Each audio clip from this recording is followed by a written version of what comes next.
Welcome back. We're on episode 25 of Pro Audio Dealer Disaster, where we look at online listings for pro audio equipment and sound systems and talk about the deals, the system configurations. Do you like that? And of course, I try to share any memories and stories I have with the gear we see, but the comments and information that you all have added to each episode so far has been incredible. I can't thank you enough for helping to make this series not only fun, but also a great educational resource.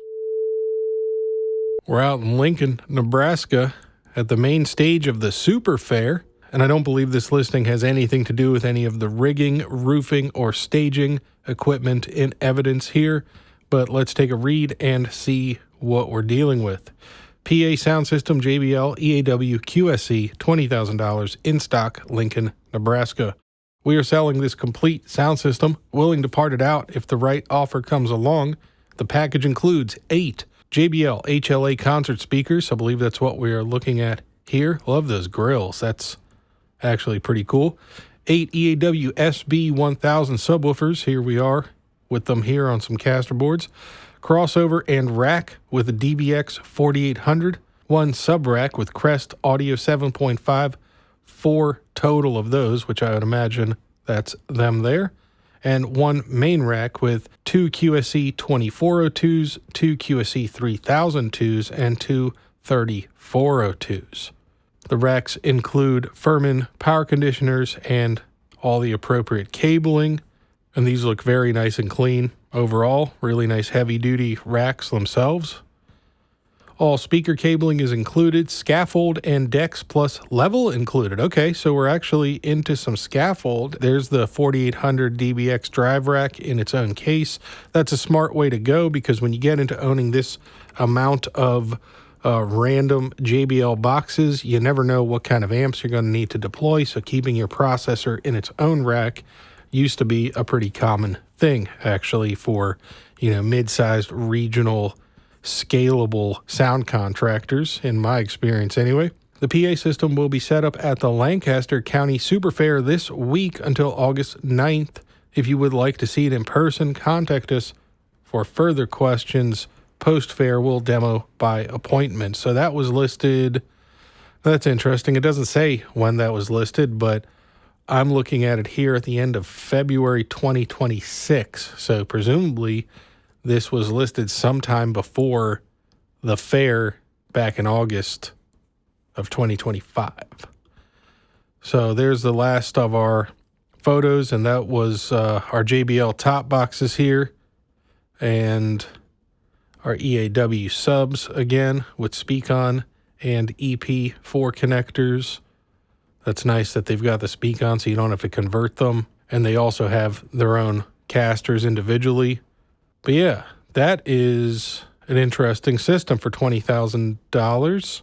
I'm personally not familiar with the JBL HLA system, not something I ever ran into, and I feel like I've run into a lot of JBL stuff from this period. So if you had HLA at your shop during this time, let us know what we could compare it to and what kind of deployments you were doing with it. It looks like there's integrated rigging in these. Obviously, they look very much like they were designed to rig in large numbers. So yeah, clue us into how these were deployed. If you've got any photos of any of this stuff, as always, please do share them, and I will include them in a follow-up video, and anybody watching can now post on the community tab here on my YouTube channel. So if you've got anything to add, you can post photos and attachments and stuff over there. So check that out. So we can only hope that the Super Fair was a success in August until we hear more news. If you attended this event, or if you know who the sound company was and what the story is behind this system, or what they've transitioned to or upgraded to, hopefully, let us know in the comments. It's always nice to hear more information and get the follow-up on these systems.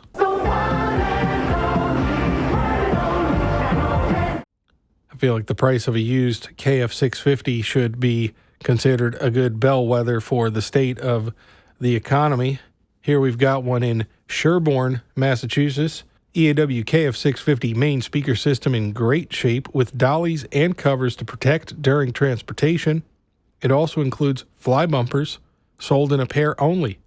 These speakers are incredibly powerful and will not let you down if operated properly. Very good to clarify that. Excellent acquisition for anyone involved in the serious sound system business. $1,000 or best offer for the pair. That's with casters, covers, and fly bumpers. And overall, even the covers look to be in pretty serviceable condition. 3 weeks ago, this one was listed, and I'm surprised they haven't had any action on that, because I feel like that's a pretty fair deal. Let me know if I'm wrong, though. Tom Bavacqua on News 40. Tom said it would be like this. Hedgesville? Is it Hedgesville, West Virginia? Now, when I started working at Bill's Music House, this was the kind of PA system that we would routinely have available either for sale used or even in the rental stock. And people had no problem coming in and loading a set of these up into the back of the pickup truck with a couple of CS800s and heading on down the road to do their weekend full of bar gigs or playing outdoors in the backyard or the county fairs. This is a $300 full set here, all 4 speakers for $300. That seems like a crazy deal to me, but I'm sure that sounds crazy to a lot of other people. And we've got 2 SP3s, obviously, and 2 FH1 subs. And I did mention in the last video when we looked at a vintage Peavey PA system that they did like to mark all of their speakers with that BW logo when they put the Black Widow speakers into them. That was a very important thing to Peavey at the time. These ones have casters, and overall I have seen some sound systems identical to this that were in almost unrecognizable condition, and they still sounded and worked just fine. So I have every confidence that you could plug this sound system in and go right to work with it, and it would probably do just fine for a lot of small, again, like a backyard kind of party or a small bar gig or something of that nature. These were extremely common in my area, and especially working at a Peavey dealer in the 1990s.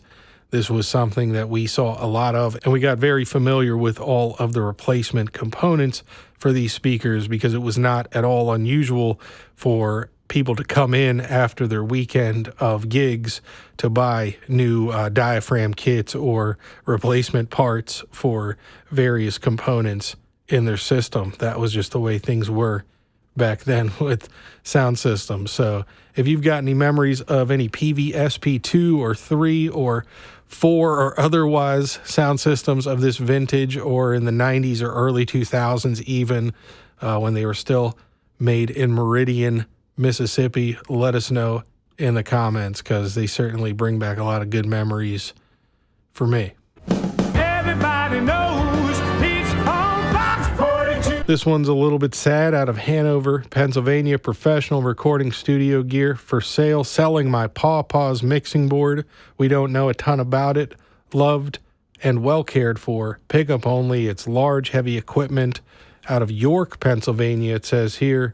Open to other reasonable offers. If you're in the area, please do not lowball these folks.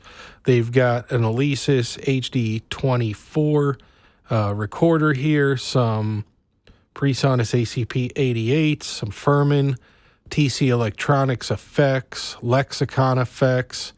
That's an Antares Auto-Tune, an original Auto-Tune unit there in the rack. A BBE Sonic Maximizer. We've got a Korg Toneworks tuner, and then the Mackie Onyx mixer, it looks like here. Mackie monitor speakers, and then again some more BBE Sonic Maximizer stuff over in the other rack. So yeah, it looks like they're asking a couple $1,000s for the mixing board, and I'm not sure if they mean just the literal mixing board or if they consider the piece of furniture and the console and the outboard gear to just be the mixing board. You know, they're obviously not the ones who bought this stuff. There also is a Korg Karma keyboard and what looks like maybe a motif, a Yamaha motif back here. So they don't have anything else listed for sale yet that's visible musical instrument wise. But I really hope they can find somebody local that would give them a fair price, at least for everything, and help them get this moved out of their space. I'm sure it is a burden to deal with something this large that you're not at all familiar with. So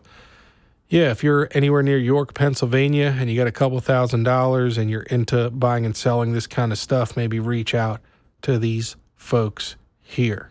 Television news leader for South Georgia and North Florida, this is Channel 6, WCTV. Just a brief stop on this Bose L1 system here. At some point, when you're bringing 4 subs and all these towers you got to assemble and clip together, isn't it easier just to bring real speakers? Like, this seems like an awful lot to go through. But maybe there's just something I'm missing about that. And then these mixers are some of the most hateful things to try to operate, especially when you have feedback emanating from one of these omnidirectional little things. Very frustrating. You're watching KPWV 31, Sacramento, Stockton, Modesto.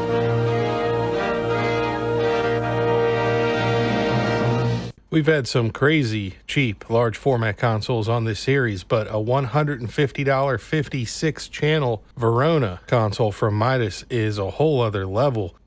This one is listed as a parts console, but let's have a read and see what kind of condition we're talking about. We can see quite a bit of wear on the knobs, and the side panels are cracked and a lot of scratching on the plastics all around, but let's have a closer look. Mostly working, needs some work. All 56 mic preamps work and pass audio.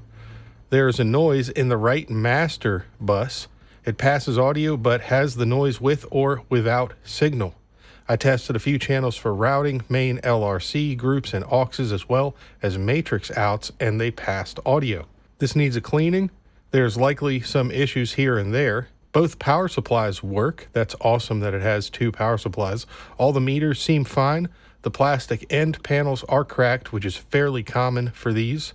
I got this for a parts console for my other Verona, but I haven't needed it and want the space. This is large. It will fit in a full-size pickup or van. First come with cash only, in-person transactions only. Thanks. So yeah, that's a pretty interesting listing. And we can see here that the Verona 56 had the 2 power supplies actually integrated into the mixer, so there's no additional rack full of power supplies. That's really nice. And overall, other than the cosmetic scratches and stuff that's been listed and that buzz on the right master bus, $150 for this just seems crazy. I genuinely wish I was closer to Colorado Springs, because I would probably end up going and handing this person $150. It certainly looks like it has done its fair share of shows. Even the original road case foam has started to spoil and go flat, so some work there to be done as well. If you want to actually transport this in the future for any reason, you'd probably want to reline that case with better foam. But you've even got the original Midas dust cover there. Overall, for $150, that could be a lot of fun for a winter project for somebody. I don't know how many people would need 56 mic pre's for a recording studio front end and would have enough room for something like this, but $150, I would imagine some folks would be willing to try. But that's just crazy to me to see a Verona quite that cheap, especially one that sounds like it turns on and for the most part functions. KHIZ, TV 64, Barstow, Victorville, Apple Valley, Hesperia. And here's one down in Texas that is from Peavey's Sanctuary series, and I'd be interested to know if anybody watching this has any experience on these, because these were kind of a unique mixer that they came out with in the 2000s, if memory serves. And the interesting part about these is they're specifically designed for the house of worship market.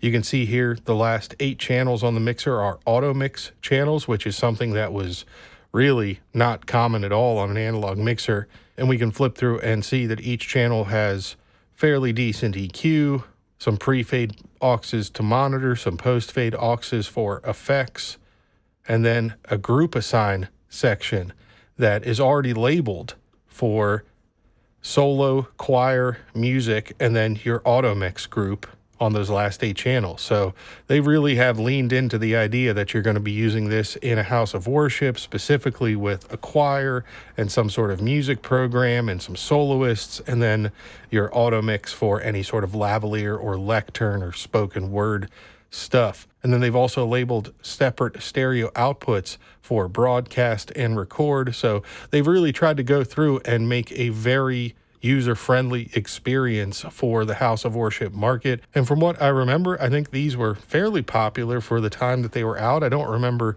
how long they had this specific one as an option, but if you have any experience with the Sanctuary series stuff from Peavey, let us know how it worked out for you in the real world. We've got another Vertec system here out of Kansas, and this is for a set of 4880s and some 4889s. So there's 4 of each, 4 of the 4880s, 4 of the 4889s, and they say that comes with 4 50-foot 12 conductor cables terminated with NL4 and NL8 connectors. The speakers come with individual JBL dollies, covers, and interconnecting latching hardware. $11,000 is the asking price, and they will deliver at $1 per mile one-way distance from Wichita, Kansas. So these boxes look very clean from the photos I can see here. It looks like they've had them set up maybe in a workshop or garage here on these little custom-made platforms, and they've been set to tilt down, it looks like. So maybe they've just had them set up here for their personal use. And overall, everything looks pretty standard for 4880 and 89 cabinets. I don't see anything majorly out of place. You can see the caster boards underneath. I wonder if they at one point had a much bigger system of these, or how they ended up with just these 2 sets of them, and whether or not there are any amplifiers or processing. How do we feel about 8 boxes of Vertec for $11,000? Serving New Jersey, New York, and Connecticut. You're watching Channel 9, WWOR TV. I don't know what sort of mixer this is supposed to be, or if this is a AI video or what's going on here, but I'm interested to hear your thoughts on this one. They attach a couple of antenna to an otherwise unplugged mixer. Maybe there's a battery internally, then they put in a USB stick, and all of a sudden there's tracks playing and broadcasting across the room to some wireless speakers, which I'm sure there would be some latency involved. But let me know if you think this is genuine. Have you seen any demos of a mixer that looks like this anywhere? What are we looking at?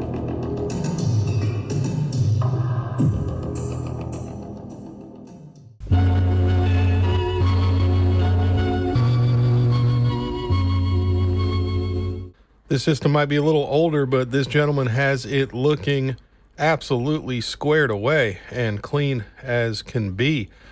Let's take a look. Complete PA system for sale, $49.99, Ozark, Alabama. The description goes on to say, must see and hear to appreciate. Tired of your old PA not quite cutting it anymore? Playing larger venues? Doing outdoor gigs? Get up with me. The rack. 1 14-space rack. 1 Juice Goose power conditioner. 1 TP-Link router. A Behringer X-Air 18, 2 Behringer crossovers. Then it looks like we've got a Crown XLI 800, an XLI 2500, and a Behringer NX 6000 for amplifiers. We've found another seller who's fallen into the practice of listing everything in their used PA system as new. There's one thing like new on the power conditioner, but apparently everything else here is new with a warranty, because he must be a dealer. Remember, folks, if you're selling something that you are not a dealer for, if you cannot offer a manufacturer's warranty, you're selling used equipment. For speakers, we've got 2 community horns with Gauss drivers, 2 community concert 15-inch mid cabinets with new speakers, 2 Yorkville SW900 folded horn 18-inch cabinets with new speakers. For cables, we've got 8 50-foot speaker cables, 2 25-foot 12-gauge power cords with 3-way ends, and 1 25-foot 14-gauge power cord. In monitor world, we've got a pair of Peavey 2445 monitors, 2 12s with a horn on wheels with covers, and those are driven by the loose QSC RMX 1450 amp that we can see here on top of the rack. $49.99 or best reasonable offer. DM me for contact info. The system is ready to demo. And overall, it certainly looks like he has maintained, and, you know, it looks like there's been some repainting done on some of these cabinets and everything. But I personally haven't seen anybody using a component style system like this in a lot of years, so I'm not sure how much of a market there is for them, but for $5,000 on a turnkey system with monitors and everything all wired up and ready to go in the rack, what do you think about that one? CBS presents this program in color. Thanks for sticking around. As always, I want to ask if anybody has any price sheets, brochures, catalogs, or period correct advertising or ephemera related to this kind of equipment from the 80s or 90s, and you'd be willing to scan it or take photos or even just send it over so I can do that. Please reach out to me in the comments. It would be a huge help in making future episodes in this series.